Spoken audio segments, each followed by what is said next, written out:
Con el permiso de la presidencia de la mesa directiva, hoy yo no quiero abonar a esta disertación de paquidermos, hablando en la justa dimensión de las posiciones que se pueden dar, y también sobre que hay que hablar con claridad en temas políticos, porque al final de cuentas, aunque hay una gran trama técnica en esta reforma, pues aquí la mayoría somos políticos más que técnicos. No podemos evadir esa realidad y no podemos dejar de no hablar de política, también de hablar de la parte técnica. Y yo creo que, aludiendo a otra frase, entre sastres nos conocemos las puntadas. Y si se hablan de trajes a la medida, pues sabemos a veces las dedicatorias que puede tener o no tener. Pero más allá de esa probabilidad, ¿sí?, yo creo que tenemos que hablar con claridad de lo que se tiene que ver y discutir, y también falazmente no caer solo en el argumento de la construcción de mayorías de las cuales yo he formado partes, porque decir que solo porque se hizo mayoría y se tiene que votar todo, también estoy de acuerdo y no totalmente de acuerdo. Podemos ponernos de acuerdo para violar la ley en mayoría y no por eso está bien, y seamos construyendo mayorías. Entonces, cuidemos bien, porque no es una manera de decir que en automático una posición suma a otra, porque también dicen ahí que las letras chiquitas del contrato es donde a veces podemos tener diferencias, y hoy estamos viendo esas letras chiquitas del contrato de aquella reforma constitucional que avalamos en mayoría, y que legítimamente cualquiera puede tener sus opiniones, en lo particular, en estas letras pequeñas de ese contrato. Pero yo reitero lo que dije en aquella vez de la reforma constitucional. Lo que tiene que haber de por medio, entre todos los que estamos en la clase política, independientemente de las filias, de las fobias y de los colores, tiene que ver el compromiso que podamos tener para el combate a la corrupción. Y en eso creo que en eso estamos de acuerdo. Independientemente de los bemoles que podamos tener o las pequeñas diferencias que podamos tener en la construcción de la norma, que por más infalible que pensamos que pueda ser, o por más allá de las bondades que podamos subir a decir esta tribuna, porque fue construida por nosotros, pues siempre el tiempo también nos dará la razón si fueron correctas, si hubo pendientes o no, porque la norma siempre se estará actualizando. Y por esta tribuna seguirán muchas más discusiones para seguir actualizando estas normas que hoy pensamos nos establecen un mínimo indispensable para que se pueda trabajar en este nuevo sistema de responsabilidades, de fiscalización y de rendición de cuentas. Y también, lo repito, el combate a la corrupción no es monopolio de nadie y tiene que estar por arriba de los colores. En eso creo que estamos de acuerdo. Y no podemos entrar en discusión que el viejo régimen o que un color era más corrupto que otro. Todos tienen sus negritos en el arroz. Todos, en un acto de contrición política, hagámoslo con asepsia, hagámoslo con claridad. Y yo sí quiero hablar de este tema que tiene que ver con esta materialización que vamos a tener en Puebla, de este nuevo sistema de responsabilidades administrativas, que derivan de una nueva ley que de por sí vino a derogar en Puebla todo un libro de la ley de responsabilidades, dejándolo sin efecto para aplicar esas normas federales, y dejando solo vigente la parte del juicio político en esta ley que tenemos actualmente en Puebla.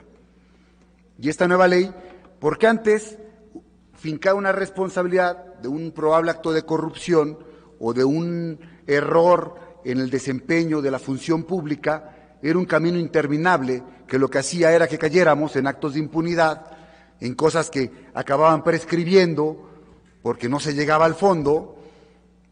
Y entonces, cuando uno empezaba un procedimiento administrativo de probable, presunto y responsable, hasta el final, luego de ahí se daba vista a la parte penal, y eso alargaba, pues, difícilmente poder sancionar a quien fuera ya el responsable de la sanción administrativa.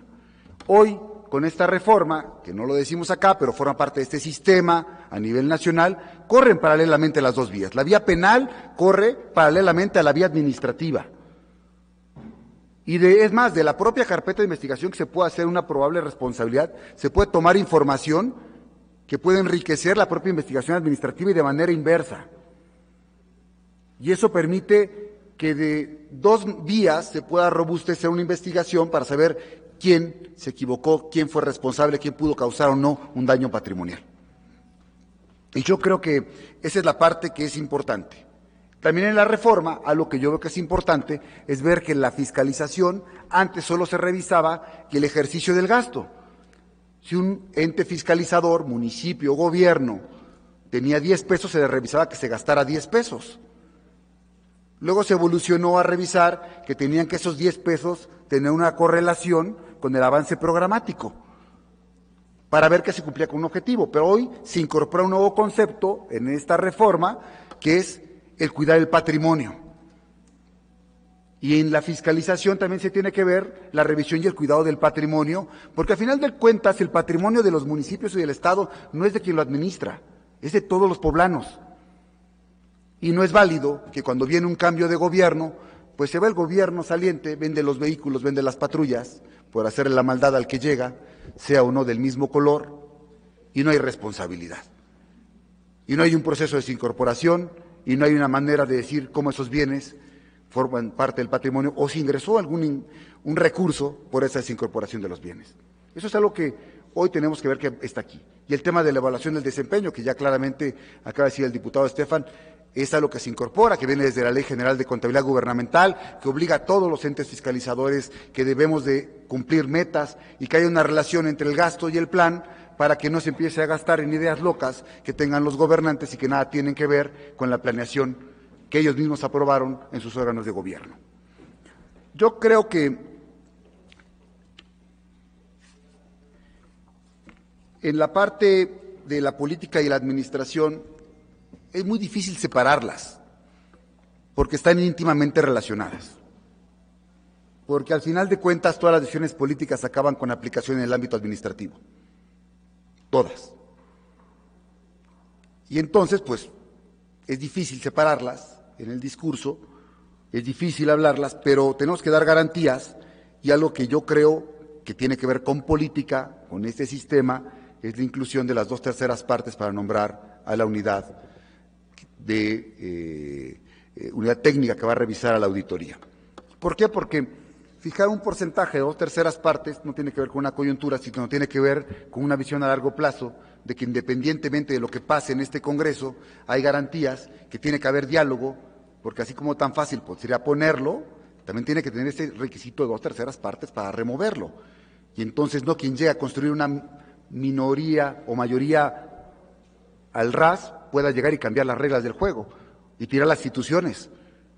Eso le da viabilidad y le da confianza a todos. En eso creo que estamos de acuerdo. En el que hay escalonamiento también de los magistrados, que fue una propuesta que no fue nuestra, que avalamos nosotros y votamos en la comisión, vale la pena que se aclaren los términos y plazos del escalonamiento de estos magistrados para poder hacer. Ya lo que quedó claro, que nosotros pedimos desde la reforma constitucional, es que este tribunal de responsabilidades, sus actos no son la última instancia, pasan por una revisión todavía del Pleno, del propio Tribunal de Justicia Administrativa, lo cual da una garantía más sobre cómo se puedan resolver las cosas.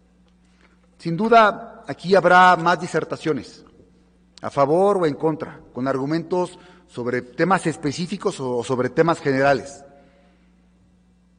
Y no, los legisladores no somos perfectos, no somos infalibles, nos equivocamos también como personas, como humanos. Y tenemos que tratar de poner lo mejor de nosotros para que en todas las normas que estemos discutiendo en esta tribuna vayan con el mejor esfuerzo, con la mejor calidad posible y tratando de buscar que forjemos instituciones para que nadie en el futuro venga a mandar al carajo a las mismas instituciones. Gracias. Muchas gracias, diputado.